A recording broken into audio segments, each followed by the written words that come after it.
Bonjour les amis, Rock Your Life, l'émission qui bouge et qui vous fait bouger 3.0. Et oui, la vie ne sera plus jamais la même depuis ce premier confinement et encore moins depuis ce deuxième confinement. Et ce soir, le thème que nous avons trouvé, c'est Bienvenue en absurdie. Et oui, un monde d'absurdité, c'est peut-être ce que vous avez l'impression de vivre. Enfin, en tout cas, moi, un petit peu, j'ai l'impression que nous sommes dans un monde d'absurdité. Alors, pour répondre à cette question, déjà, voyons ce que ça veut dire absurde, le mot absurde. Eh bien, si on prend le dictionnaire, absurde, ça veut dire contraire à la logique, ça veut dire contraire au bon sens et contraire à la raison. Alors, quand on parle de raison, qu'est-ce que ça veut dire raisonnable? Eh bien, pour répondre à cette question, eh bien, je m'inspire d'un livre qui s'appelle Les lois fondamentales de la stupidité humaine. Oui, écrit d'un monsieur qui s'appelle Cipolla. Et je voudrais vous montrer ce soir ce que dit ce monsieur, entre autres.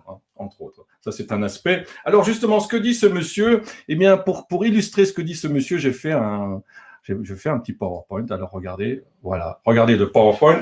Eh bien, ce que dit ce monsieur Cipolla, il dit que dans les décisions que nous prenons, il y a vous et il y a quelqu'un d'autre. Généralement, c'est quand il y a deux personnes qui interviennent, un kidam. Si cette personne, l'autre, donc le kidam, prend une décision qui est bonne pour lui, elle est positive. Si en plus elle est bonne pour vous, eh bien, dans ce cas-là, c'est une décision qui est intelligente. Voilà ce que dit monsieur Cipolla. Mais maintenant, admettons que ce kidam prend une décision qui est mauvaise pour vous et qui est aussi mauvaise pour lui. Alors là, bien sûr, ça, c'est ce qu'il appelle la stupidité. C'est une action qui est stupide. Il y a encore deux autres cas, comme vous pouvez le voir. C'est dans le cas où il prend une décision qui est bonne pour lui et mauvaise pour vous, et dans le cas aussi où c'est bon pour vous et mauvaise pour lui. Eh bien, dans un cas, c'est un bandit si c'est bon pour lui et pas bon pour vous, et c'est un crétin si c'est bon pour vous et pas bon pour lui. Voilà, ça c'est les lois de la stupidité humaine. Alors, voyons voir un peu le lien avec ce que nous vivons actuellement. Eh bien, actuellement, si vous voulez, je vais me limiter à ces deux cases qui sont les décisions intelligentes et les décisions stupides. Parce que actuellement, l'État nous a donc confinés, nous sommes dans un confinement, et pourquoi ce confinement? Donc c'est l'État qui nous met dans cette situation de confinement. La décision est-elle intelligente ou stupide? Eh bien, a priori, elle est intelligente. Pourquoi? Parce que pour nous, eh bien, le but, c'est de nous protéger de ne pas attraper ce virus. Donc, dans ce sens-là, c'est positif pour nous. Pour le gouvernement, en quoi c'est positif pour lui? Le gouvernement, lui, avant tout, il doit protéger la population et surtout, comme il a un système hospitalier qui est limité en termes de capacité, il faut qu'il puisse réguler la capacité de personnes qui viennent dans les hôpitaux, dans les urgences en l'occurrence. Donc, vous voyez bien que ce comportement est totalement justifié et intelligent. Alors, pourquoi ce soir, ce sujet bienvenue en absurdie? Ce qui m'a un petit peu révolté, c'est que, eh bien, le problème, c'est pas ça, c'est que voilà, vous voyez, c'est que nos librairies sont fermées et surtout, dans les supermarchés, eh bien, le gouvernement a décidé aussi de fermer les rayons des livres et d'autres rayons non nécessaires. Alors, en quoi c'est une action que je qualifie de stupide?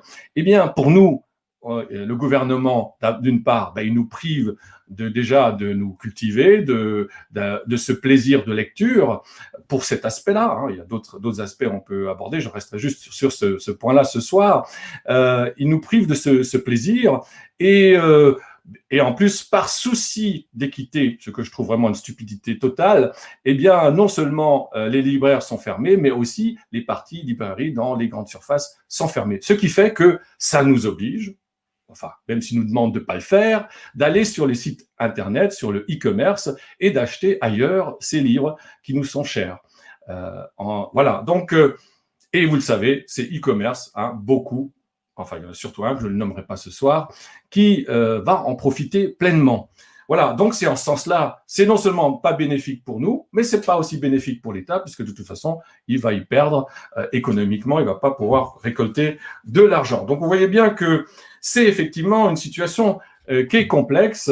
Et voilà, donc la question c'est le confinement en lui-même, si vous voulez, il est intelligent puisqu'il est bénéfique pour nous, il est bénéfique pour le gouvernement, mais la mise en application, là, ça se discute très largement. Il y a d'autres exemples comme les coiffeurs, par souci d'équité, les coiffeurs qui allaient à domicile, ils n'ont plus le droit d'exercer non plus. Ce souci d'équité, c'est bien beau, mais est-ce que ça le justifie pour autant? Enfin, voilà. Voilà un peu ce qui m'a un peu révolté et pourquoi ce sujet ce soir. Bienvenue en Absurdie. Bien sûr, c'est facile la critique et la question que l'on peut se poser nous-mêmes. Parfois, nous prenons des décisions qui ne sont pas bénéfiques pour nous et qui peuvent l'être pour quelqu'un d'autre ou qui ne sont pas bénéfiques pour les autres ni pour nous-mêmes. Bien sûr, nous pouvons être dans une de ces 4 cases, d'où je vous invite vraiment, si vous voulez, à lire ce petit chef-d'œuvre, Les lois fondamentales de la stupidité humaine. Alors, bien sûr, la question est bien sûr plus complexe pour le gouvernement. Il est beaucoup plus complexe. Pourquoi je dis ça, qu'il est plus complexe? Et je veux, à quelque part, un peu me faire l'avocat du diable ce soir, parce que la situation est complexe et le nombre de critères, de paramètres à prendre en compte est bien sûr considérable. Le gouvernement doit sûrement faire des choix cornéliens. Alors, cela m'a amené à un dilemme qui s'appelle le dilemme du tram, m'a rappelé cela. Et si vous ne le connaissez pas, vous pouvez toujours chercher sur Internet, mais je vais vous le présenter en quelques mots, du moins une version simple. C'est un train qui est à vive allure sur une voie et il n'y a pas de conducteur dedans. Et un peu plus loin, il y a une voiture avec 4 personnes à bord et qui sont bloquées sur cette voie et qui ne peuvent pas sortir de cette voiture. Mais entre, il y a un aiguillage qui permet, et un passant, un kidam, qui la passe par hasard, là, il a la possibilité de faire dévier le train sur une autre voie. Or, sur l'autre voie, il y a aussi une voiture qui est bloquée, avec une personne à l'intérieur qui n'arrive pas à sortir. Donc, le choix qu'il a, c'est un choix entre faire en sorte qu'il ait 4 personnes qui meurent ou une seule personne. La logique, vous conviendrez, est facile. Le choix se fait facilement. Mais de là à pousser la manette d'aiguillage pour dévier le train pour le faire aller sur l'autre voie, c'est peut-être moins facile. Vous voyez, je vous invite d'ailleurs à regarder, ça s'appelle le dilemme du tram, ça va un peu plus loin dans cette idée-là, mais moi je voudrais juste rester là-dessus. D'ailleurs, le choix est cornélien, et ça s'appelle aussi l'alternative du diable, c'est-à-dire que Édouard Philippe, le Premier ministre du premier confinement, on va pouvoir les appeler comme ça peut-être, il disait déjà à cette époque-là, en ce moment, je choisis entre des mauvaises décisions. Vous voyez, il choisit entre des mauvaises décisions. Donc, il avait déjà conscience qu'il n'y avait pas de bonnes décisions. Et ben, c'est peut-être ce que fait notre gouvernement actuel. Alors, sur quoi se base le gouvernement pour prendre des décisions? Et ben, actuellement, ce confinement, il y a déjà dans le premier confinement, il nous a expliqué très clairement que le but, c'était de lisser la courbe du nombre de personnes qui arrivaient dans les urgences, dans les hôpitaux. Ça faisait sens et ça fait toujours sens aujourd'hui. Aujourd'hui, à la différence du premier confinement, on a une capacité de mesurer le nombre de personnes qui ont le virus. Eh bien, aujourd'hui, les capacités hospitalières sont toujours limitées. Et puis, le gouvernement se base aussi sur des hypothèses de scénarios que les scientifiques lui soumettent. Et ces hypothèses, ce ne sont que des hypothèses. Alors, ce soir, je suis peut-être pas si rassurant que ça, mais quand même, quand il y a 50 à 60 000 personnes qui sont testées positives actuellement par jour, vous pouvez faire un simple calcul, sachant qu'il faut 50 à 60% de la population qui soit touchée pour que ce virus s'arrête. Ça veut dire qu'il nous faut 2 années. Vous vous rendez compte? 2 années. Oui, ça ne va peut-être pas s'arrêter de sitôt.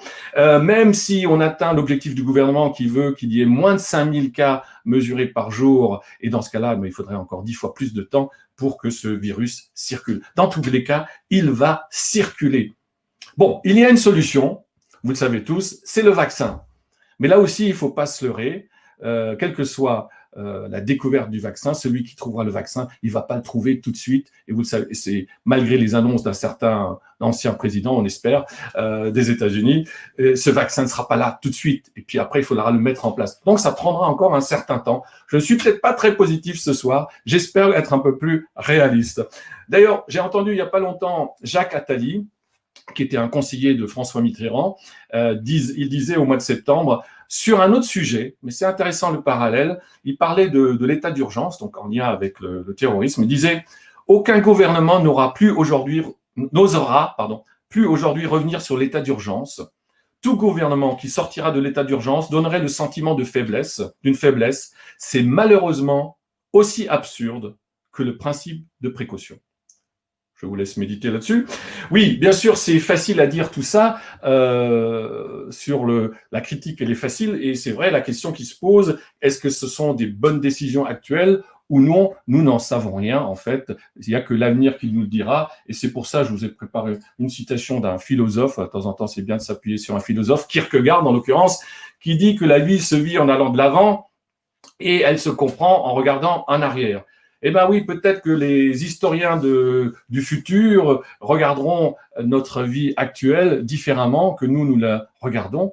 Peut-être qu'elle peut nous sembler absurde. En tout cas, il y a des choses qui nous semblent absurdes, personnellement en tout cas. Alors, que pouvons-nous faire?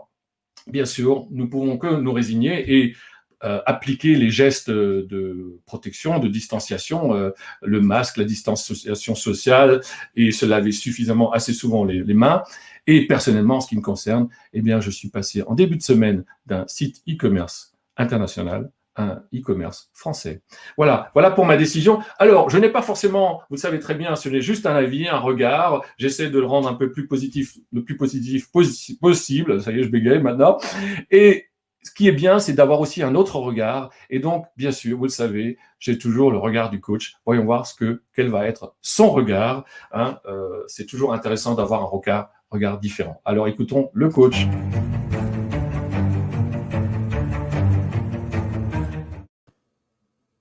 Bonjour à tous. Eh bien, nous, comment vivons-nous cela? En fait, nous n'y comprenons plus rien. Notre logique, que nous pensions implacable, est mise à rude épreuve en ce moment, à tel point qu'elle s'est perdue dans ce monde d'aberration et de surdité. Inondée par un panel d'émotions et de sentiments, en mélangeant à la fois la peur au doute et à la sidération, il nous est très difficile de garder raison. Cela nous bouscule tellement que nous n'arrivons plus à faire preuve de discernement. Discernement entre émotions et sentiments, comme discernement entre ce que nous vivons et ce que nous ressentons. Ce que nous ressentons, ce sont les émotions. Vous savez, ces sentinelles, comme j'aime à les appeler, ces sentinelles qui nous alertent en permanence. Ces émotions, elles sont parfois tellement présentes qu'elles nous brouillent les messages, ou à d'autres moments, tellement absentes qu'il n'y a plus de message du tout. Bienvenue dans ce monde qui bouscule nos sentinelles, nos gardes du corps en permanence. Ce que nous vivons, ce sont les montagnes russes. Les montagnes russes amenées par l'absence d'émotions ou le trop-plein d'émotions. Et tout cela dans un monde rempli d'informations contradictoires. Ces émotions qui nous font perdre à la fois notre discernement, mais aussi notre envie de choisir, notre pouvoir d'être ce que nous sommes. Choisir, créer, tout devient extrêmement compliqué. Réfléchir aussi. Seule la colère nous habite.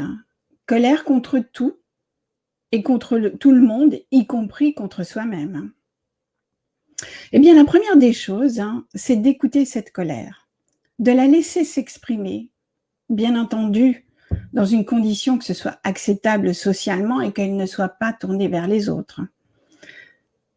Colère contre qui? Colère contre quoi? Écoutons le message. Écoutons justement cette sentinelle. Ensuite, cherchons une solution pour dépenser notre énergie et notre tension accumulée. Que ce soit du sport, de la marche à pied, du footing, peu importe, choisissez votre solution. Et c'est à partir de ce moment-là que nous pourrons utiliser notre énergie de colère pour la transformer en énergie créatrice. Et par là même, quitter le monde du ressenti pour le monde de l'énergie créatrice. Mon conseil du jour, transformez votre colère en énergie créatrice pour mieux vivre encore cette période absurde. Merci Christine. Oui, donc soyons une sentinelle, ayons du discernement pour ne pas nourrir ce monde d'absurdité. Hein, c'est toute la difficulté. Alors, chers amis, vous avez déjà mis des commentaires ou des petits coucous. Je vais les passer dans un instant, mais mettez vos commentaires, votre regard sur ce monde d'absurdie, ce nouveau monde. Voilà, on peut peut-être faire un roman. Hein. Oui, même les grands scientifiques, les écrivains de science-fiction, pardon, n'ont pas eu cette idée de ce monde de confinement. Enfin, peut-être que ça existe, mais moi, j'en connais pas. Si tu en connais, toi, Christine. Voilà, donc nous avons quelques petits coucous. Non, avant de faire les petits coucous, mettez encore des commentaires si vous en avez. Je voudrais partager encore une petite histoire un peu plus positive. Hier, comme il faisait froid, il y avait de la neige, donc j'ai eu pitié pour le bonhomme de neige. Je l'ai rentré dans le salon, et puis non seulement il s'est barré, mais en plus il a pissé partout. Petite histoire. Bravo. Merci Christine. Voilà, quelques petits coucous. Nous avons Catherine qui nous fait un coucou, Yolande qui nous fait un coucou, Linda aussi, Bernadette, voilà, Regina, voilà, et Chris, voilà, coucou, Martine, voilà, Laurence. Il n'y a pas d'hommes ce soir, et où sont les hommes? Chris, tu dis que je suis réaliste, je ne sais pas si je suis réaliste, j'essaie de l'être, voilà. Bonsoir Christine, ah, tu vois, il y a un petit bonsoir pour Christine. C'est exactement ça, Christine, sidération, voilà, ok. Merci Christine pour ce regard positif, voilà. Donc, merci aussi pour vos regards, vos commentaires, d'être toujours là. Et un dernier message que nous aimerions partager avec vous, Christine et moi, c'est que, eh bien, pour terminer cette émission, le masque nous protège du virus, mais les livres nous protègent de la stupidité. Donc, encourageons la lecture et allons vers ces libraires qui font maintenant du click and collect ou sur des sites français, mais voilà. En tout cas, merci beaucoup de nous avoir suivis ce soir. Nous pouvons contribuer à ce que ce monde soit un petit peu moins stupide, et tout est dans la vigilance et dans le discernement, comme le disait notre coach Christine Andry. Alors, chers amis, on vous embrasse, on vous dit bonsoir, à la prochaine, et puis voilà, je cherche le générique pour le lancer, pour vous dire au revoir, à bientôt. On vous embrasse, à bientôt.